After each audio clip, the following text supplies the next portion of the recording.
दोस्तों, कभी कभी जिंदगी में कोई ऐसा पल आता है जब जमाना हमें हमारी औकात बता देता है और फिर उसी चुप्पी में एक ऐसा सच निकलता है जो पूरे समाज के चेहरों पर थप्पड़ बनकर पड़ता है। आज की कहानी एक ऐसी औकात बताने वाली है। सुबह के 10 बजे थे। लखनऊ की सबसे post colony royal green enclave में महंगे बंगले, बड़ी गाड़ियां और उन सब के बीच एक गेट जिस पर लिखा था Rohan Verma director, Verma group of industries. उसी गेट पर एक ऑटो आकर रुकता है। उससे उतरती है एक 55 साल की साधारण औरत, उमा देवी। सफेद बालों में तेल, बाजार की सूती साड़ी, पैरों में घिसी हुई चप्पल। एक नजर में कोई भी कह दे गरीब औरत है, शायद किसी काम से आई होगी। उनके हाथ में एक पुराना सा कपड़े का पर्स था।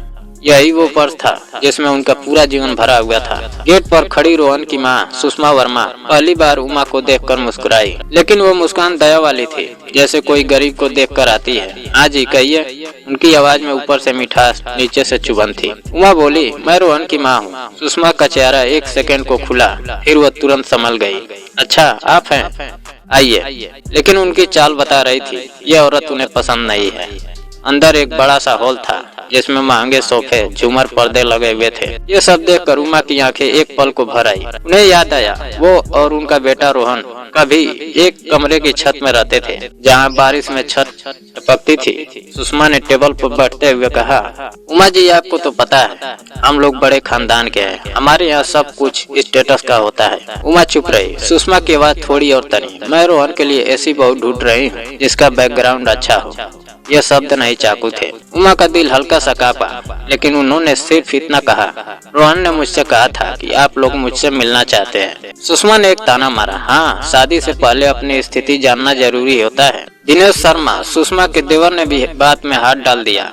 उमा जी सीधी बात करें, रोहन अब अरबों के बिजनेस का मालिक है। उसकी शादी उसके लेवल की लड़की से होनी चाहिए और आप जैसा बैकग्राउंड बिल्कुल नहीं। उन्होंने पूरा वाक्य खत्म नहीं किया, लेकिन हवा में फैला अपमान सब कह गया। रोहन चुप बैठा था। माँ को अकेले अपमानित होते देख उसकी आंखें भर रही थी, पर वो कुछ नहीं बोल पा रहा था। फिर आया वो वाक्य जो दिल तोड़ देता है।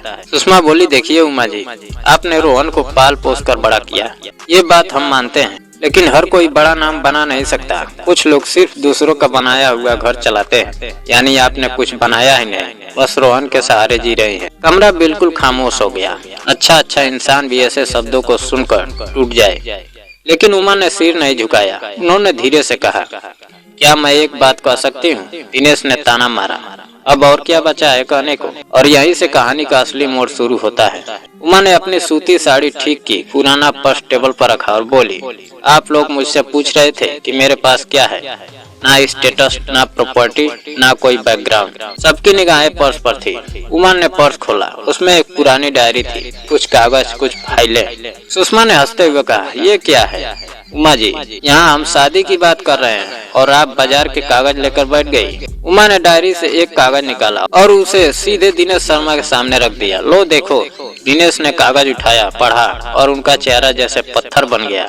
उसमें लिखा था, Rohan Avani heights, flat 1203, registered owner Uma Devi. Dinesh ने भौहें सिकोड़ कर पूछा, ये क्या है? उमा शांत आवाज में बोली, रोहन जिस 5 करोड़ वाले फ्लैट में रहता है वो मैंने खरीदा है। कमरा एकदम ठंडा पड़ गया। उमा ने दूसरा कागज रखा, Gauri towers, shop number 18, owner Uma Devi. Sushma चौंक पड़ी, ये दुकान भी आपकी है? जी हाँ, उसका किराया ही हर महीने 1 लाख आता है। दिनेश को पसीना आने लगा।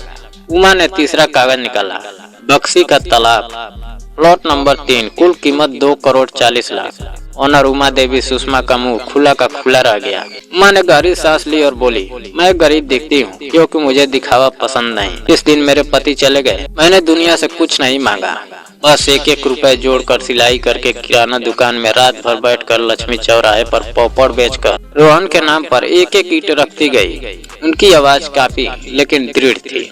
मुझे नहीं पता था कि करोड़ों की मालकिन बनने के बाद भी लोग मुझे मेरी साड़ी और चप्पल से पहचानेंगे। कमरा बिल्कुल शांत था।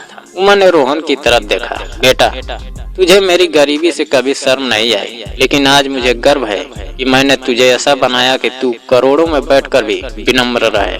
फिर उन्होंने सुषमा और दिनेश से कहा, मेरी औकात कागजों में नहीं, मेरी औकात मेरे संस्कारों में है। आप चाहे तो रोहन की शादी करोड़ों में कर दीजिए, लेकिन याद रखिए मैंने इस घर को चलाया नहीं है, मैंने इस घर को खड़ा किया है। उमा खड़ी हुई, पर्स उठाया और चल दी। सुषमा कुर्सी पर जड़ हो गई। दिनेश कुछ बोल नहीं पा रहा था। रोहन माँ के पीछे भागा। माँ रुकिए, बाहर ऑटो खड़ा था। उमा चुपचाप बैठ गई। रोहन ने ऑटो का दरवाजा पकड़ा। माँ मुझे माफ कर दो, मैं नहीं चाहता था आपको अपमानित होते देखना। उमा ने उसके सिर पर हाथ रखा। गलती तेरी नहीं बेटा, दुनिया की सोच छोटी है। औरत चाहे करोड़ों कमा ले, सूती साड़ी पहन ले तो गरीब ही दिखती है। रोहन फुट फुट कर रो पड़ा। ऑटो चल दिया और पीछे खड़ा था एक ऐसा अमीर परिवार जिसे आज पहली बार समझ आया कि औकात दिखावे से नहीं, चरित्र से बनती है। दोस्तों, अगर कहानी पसंद आई हो तो वीडियो को लाइक और चैनल को सब्सक्राइब करना ना भूलें। जय हिंद।